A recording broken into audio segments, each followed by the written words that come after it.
Hello, and thank you for your reading request. So, today's reading is a general reading, and we're going to take a look at the current energies that surround you. We will also take a look at what the energies surrounding you may be towards the end of the year, things you may need to be aware of, things you may experience. And we'll also pull some oracle messages for you to get you any additional guidance that may be needed. So with that said, let's take a look at the energies that presently surround you. We have the Five of Coins or Pentacles in the reverse, Nine of Swords in the reverse. We have Death in the reverse. We have Seven of Pentacles also in the reverse. So quite a bit of internalized energy, okay? These could also be energies that have not fully developed or realized themselves at this point of time in your life. But what I'm seeing is it's a process. You are experiencing some changes within yourself. It's possible that you've been kind of working through a number of things for some time, and hopefully they will ultimately provide, that change and that transformation, okay, that you seem to be embodying. This is the only major arcana card that pulled in this spread. All right, Death speaks to change and transformation on a very deep personal level. I do expect that you will come out of kind of like this period of change and kind of working through these minor arcana energies and ultimately experience, okay, that change and that transformation of self. So what we have here with the Five of Pentacles specifically is releasing, okay, a lot of releasing attachments, limited thinking, fears, lack mindset, poverty consciousness, just everything and anything that is not helping you from a material, perspective specifically. Anything that's been keeping you up at night, worries, struggles, anxieties, mental anguish, all of that's also being released. And you also have the Seven of Coins or Seven of Pentacles here in the reverse. So I think that it's, you're still waiting on something, holding out on something. Perhaps you've been very patient with yourself, patient with others as well. But I also get the sense that you've kind of been waiting for something to change or something to finally come through, okay? You've planted your seeds, you've been tending to your garden, you're waiting for it to be fruitful, you're waiting for that growth, you're waiting for that change, okay?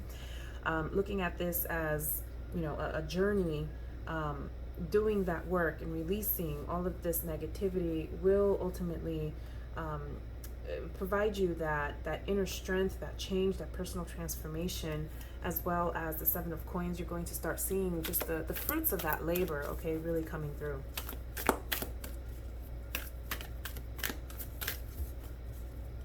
All right, let's take a look at some of the energies that may surround you going into the end of the year.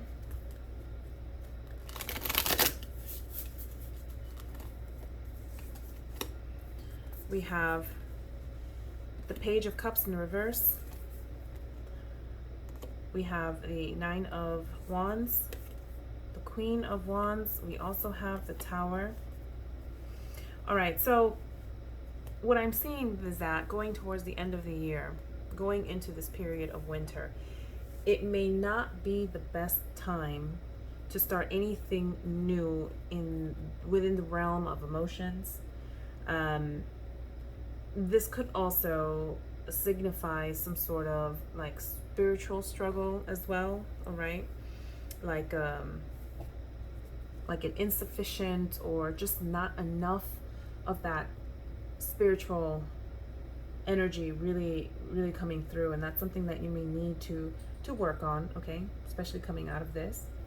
Something you may need to just reconnect to and strengthen. Again, it could be anything related to emotions, all right? So it's not necessarily the most fertile time or the fertile ground for starting new things specific to your emotions, okay? I see that you may continue to go through some of this release work with the Nine of Wands, feeling just overburdened, but there's still, what I'm seeing, progress here. And with the Queen of Wands, it feels like you have thought through something for a while now, that you're pretty clear on what it is that needs to be done, but you have not yet taken any action.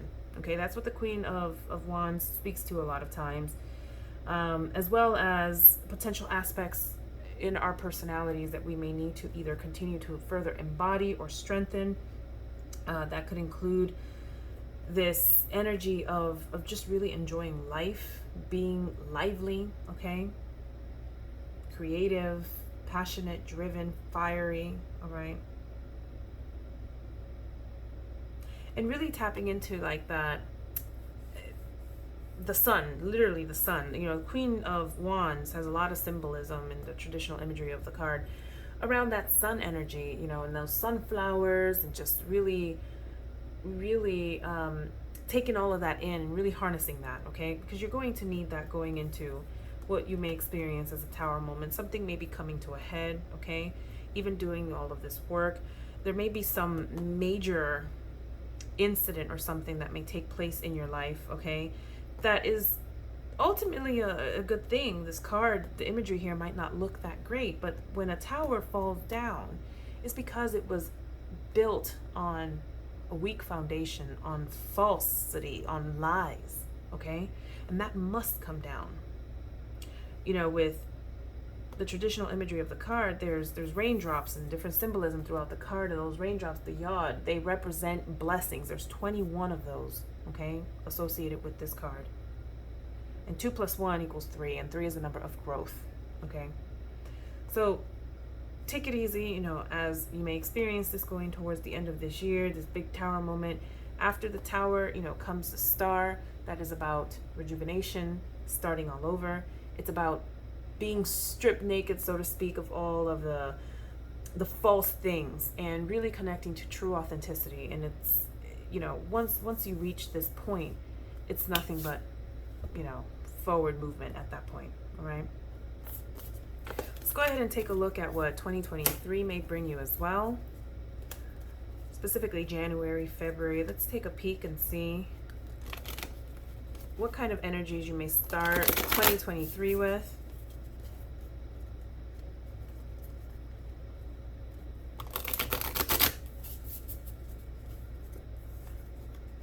Nine of Coins, beautiful.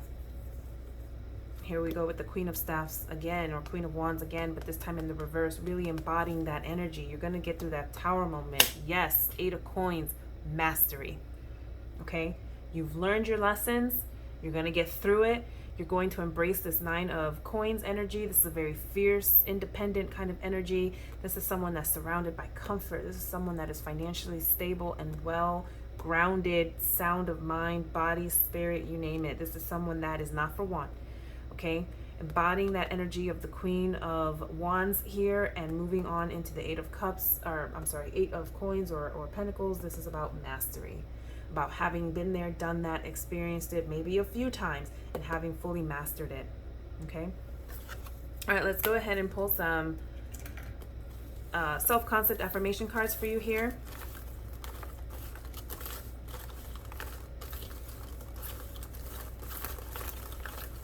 These are messages that you can use at this time during your journey to support you. I am clearly guided by my revered guardian who protects me always. So make sure to connect with your spiritual support network. My mind creates a reflection of my physical world. I am at peace. If you are at peace, your physical world will also reflect that, okay? Our internal condition dictates our external environment and experience. I am blessed, a living and loving expression of the eternal union. Thank you and best of luck.